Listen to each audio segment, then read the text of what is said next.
तर एकंदरीत टोमॅटोचे भाव येणाऱ्या काळात किंवा आता जी लागवड झाली त्याचे कसे राहतील तो एक अंदाज आपण त्याच्यात घेऊ. सांगायला असा आनंद होईल की ऑगस्ट मध्ये हाय रेट राहतील एकदम, म्हणजे 1000-1200-1500 पर्यंतही पोहोचू शकतात, पण 1000-1200 रुपये 20 किलोचे रेट राहतील पूर्ण ऑगस्ट. त्यामधील मग पुढील अंदाज देताना असं होईल की जेव्हा त्या लोकांचे आर्यमानचे प्लॉट जेव्हा सुरू असतील आणि त्यांना खूप रेट मिळेल त्यावेळेस ते लोक अधिक त्यावर लक्ष देणार, त्यामुळे ते प्लॉट जास्त दिवस चालणार.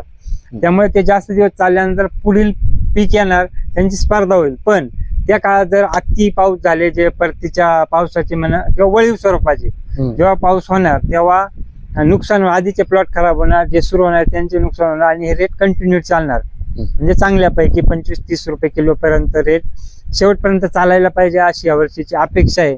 पण जर उघाड वातावरणात खूपच उघाड मिळाली आणि नुकसान झालं नाही तर मग रेटच बाबतीत पण तशी कंडिशन येणार नाही असं वाटतं यावर्षी. जो याआधी पाऊस पडला मागील महिन्यामध्ये खूप पाऊस पडलाय, तसाच पाऊस पुढे अपेक्षित आहे हवामान तज्ञांच्या अंदाजानुसार. आणि त्यामुळे ह्या वर्षीचा सीझन चांगला जाईल अशी एक अपेक्षा आहे टोमॅटो सीझन कडे.